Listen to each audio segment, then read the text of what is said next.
semua kita lakukan. Bahwa ada mungkin di sana sini kurang, saya berkali-kali katakan kita kan manusia. Jangan terus gampang menyalahkan gitu. Apa dia udah pernah berkarya yang hebat? Kan belum juga. Karena ini kita punya masalah baru. Siapa sih yang sudah pernah mengalami ini? Ada bilang dia ahli epidemiolog. Pernah dia ngalamin gini? Kan enggak juga.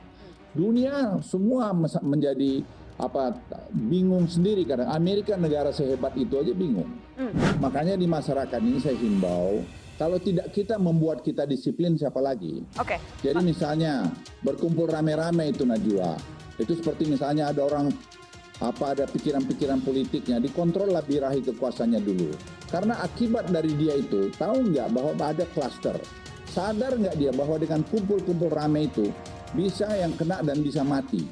Hanya karena birahi kekuasaan saja, birahi politiknya saja. Itu saya kira harus dikendalikan dalam konteks sekarang ini. Bukan soal apa-apa, setelah ini selesai, Anda mau demo, suka-sukamu di situ. Tapi hari ini kau punya tanggung jawab. Mungkin pangkatmu, mungkin bintangmu 4, mungkin kau mantan menteri, mantan ketua ini. But you have responsibility to the people of Republic of Indonesia. Saya ingin katakan sama mereka itu. Jadi kalau Anda bikin ribut-ribut itu dampaknya itu ada orang yang menjadi korban akibat ribut-ributmu itu. Pak Luhut, saya mau tanya langsung spesifik to the point. Yang Anda maksudkan deklarasi kami di Magelang beberapa waktu yang lalu, itu yang menurut Anda birahi politiknya tidak bisa dikendalikan? Najwa, nggak usah ngadu-ngadu. Saya bertanya supaya spesifik, Pak. Tetapi ngomong-ngomong birahi politik, ngomong-ngomong birahi politik, siapa saja yang pilkada merasa tetap itu silakan. Ya, Pak. Direnungkan. Saya udah katakan tadi Najwa.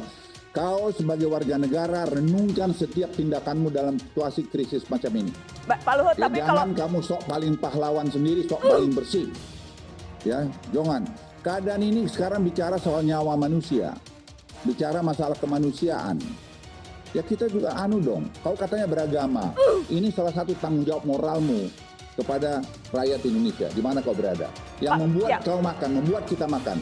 Pak Luhut, tapi saya ingin bertanya, kalau tadi concern-nya adalah birahi politik tidak bisa dikendalikan, kumpul-kumpul bisa menciptakan klaster baru, tetapi pada faktanya pilkada tidak ditunda oleh pemerintah. Bukankah itu sama saja berpotensi menciptakan klaster baru?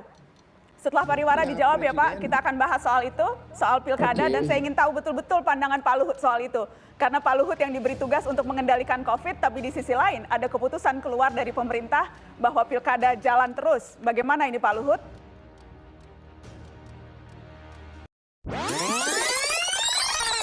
Jadi misalnya berkumpul rame-rame itu Najwa, itu seperti misalnya ada orang ada pikiran-pikiran politiknya, dikontrollah birahi kekuasaannya dulu. Karena akibat dari dia itu, tahu nggak bahwa ada klaster? Sadar nggak dia bahwa dengan kumpul-kumpul rame itu bisa yang kena dan bisa mati? Hanya karena birahi kekuasaan saja, birahi politiknya saja. Itu saya kira harus dikendalikan dalam konteks sekarang ini. Bukan soal apa-apa, setelah ini selesai, Anda mau demo, suka-sukamu di situ. Tapi hari ini kau punya tanggung jawab. Mungkin pangkatmu, mungkin bintangmu 4, mungkin kau mantan menteri, mantan ketua ini.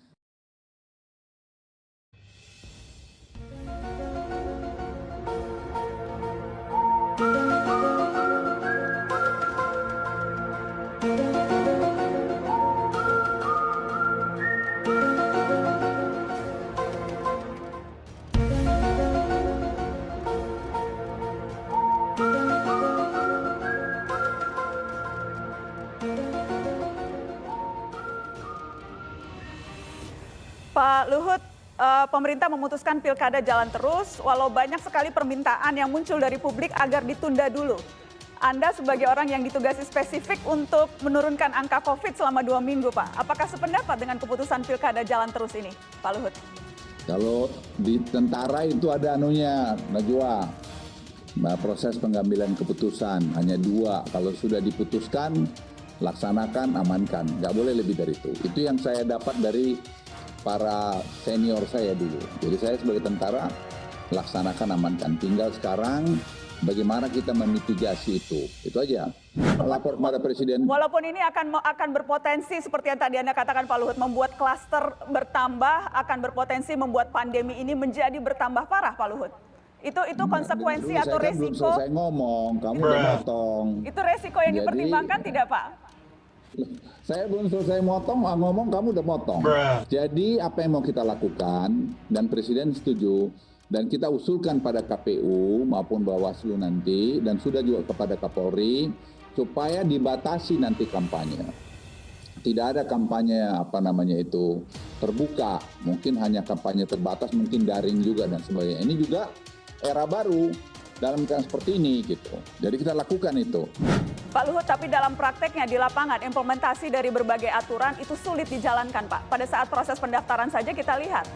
Jadi dan sekarang pun itu kita lihat ada banyak sekali pengabaian-pengabaian, Pak Luhut. Ya, prakteknya tidak semudah itu, Bapak. Setuju, kemarin kita belum, sekarang kami jelas. Kita lihat aja sekarang, jawab sekecil apapun tanggung jawab kita ada untuk keamanan Republik ini. Jadi seperti ini misalnya, sorry maaf ini jangan marah Najwa, kayak gini, kamu ngapain memprovokasi gambar-gambar kayak ginian? Ini fakta Pak Luhut. Maaf Pak Luhut, saya tidak memprovokasi, saya menunjukkan apa yang terjadi di lapangan. Inilah fakta yang terjadi di lapangan dan saya yakin Pak Luhut juga sudah tahu lapangan seperti ini. Ulangnya tanggung jawab kita kemanusiaan. Termasuk tanggung jawab untuk memastikan kesehatan publik Pak Luhut. Dan banyak publik mengatakan mengambil keputusan untuk terus menjalankan pilkada itu artinya tanggung jawab kesehatan publiknya tidak dilakukan Pak Luhut. Ya Amerika juga melakukan kok, enggak semua juga tren di Amerika turun. Dan kemudian yang terjadi adalah tercipta klaster baru.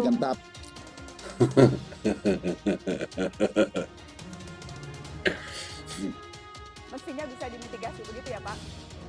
Ya, kita harus optimis dong hidup Najwa. Masa kita nggak optimis? Optimis ya, kalau tapi saya juga nggak optimis nggak di sini saya hari ini. Cautiously optimistic Pak. Jadi optimis tapi juga harus realistis melihat apa yang terjadi di lapangan. Karena rasa Najwa, kalau soal lapangan orang belum tentu lebih lapangan dari saya. Saya pergi lihat semua. Ya, saya lihat semua dan proses pengambilan keputusan saya never ever in my entire hidup ini hanya mendengarkan saja, enggak. Saya lihat ke bawah.